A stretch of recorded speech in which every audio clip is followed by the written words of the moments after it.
Hi everyone, it's Roger here from What's On at DisneyPlus.com. It's Thursday, it's time for a quick Disney Plus news roundup, where I'm going to be talking about Disney Plus Basic with Roku. I'm also going to be talking about a brand new boss for Disney streaming and much more. But before we go any further, make sure you do hit that subscribe button as well, hit that little thumbs up, it really helps us, and let's jump into it. Last year, Disney Plus launched its ad-supported tier in the United States, calling it Disney Plus Basic, which offered viewers a cheaper alternative, and with the price rise for the premium version, which obviously is the one we had before.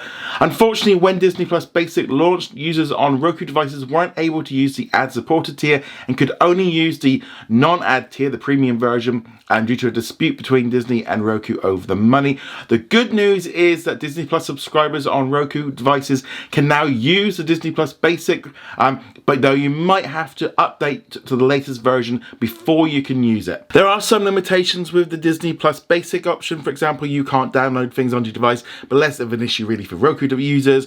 You also get ads obviously between it, and you can't use the group share function. But if you're looking for a way of saving money and you are on Roku, you can now use it. So it was a bit of a pain. It's a shame it's taken them so long to sort it out, but at least they have, and obviously you can check out Disney Plus Basic now on your Roku devices. But let me know if you are a Roku user and if you're going to be using Disney Plus Basic. I'd love to hear your thoughts in the comments below. Disney has announced that its upcoming documentary SUGA Road to D-Day is going to be coming to Disney Plus around the world on April the 21st. We've got our first look at the new trailer, which features SUGA, who is a member of the massive Korean band BTS, and obviously there's been a massive number of content coming from Korea onto Disney Plus in the past. We've had BTS Permission to Dance on stage. We also recently had J-Hope in a box. We've also had In the Soup. So it just continues on that trend.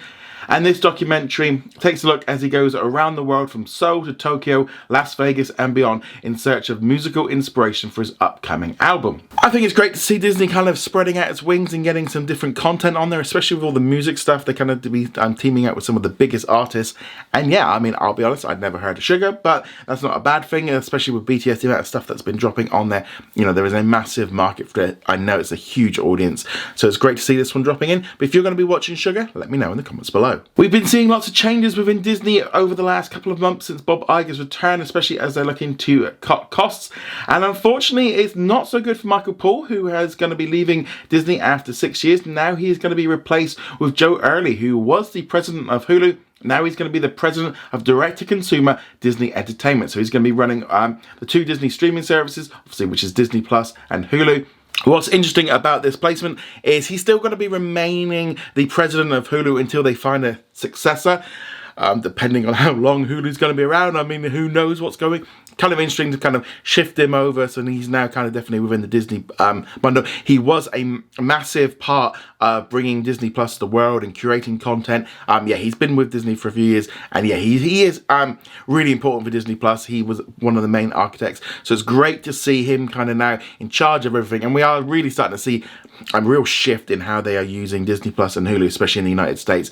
But hopefully as well, hopefully they can fix some of the issues that they've had with Disney Plus and fix some of the issues now and kind of get things a little bit more streamlined.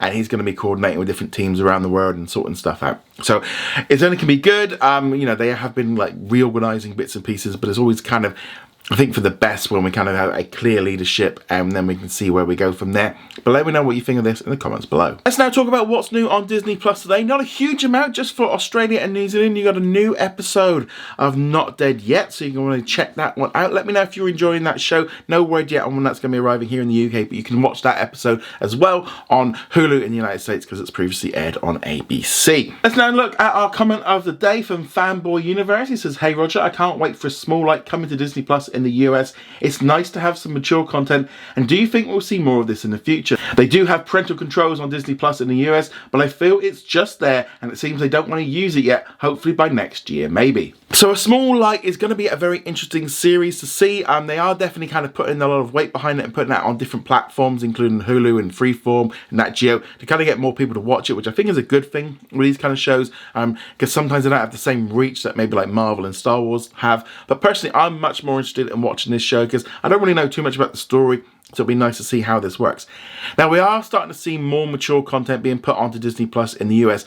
But the big problem is the big green elephant in the room, which is Hulu, because at the minute it's still sucking up all of the general entertainment content. We're starting to see them kind of like nicking some of the Disney Plus originals, not seeing so many Hulu originals.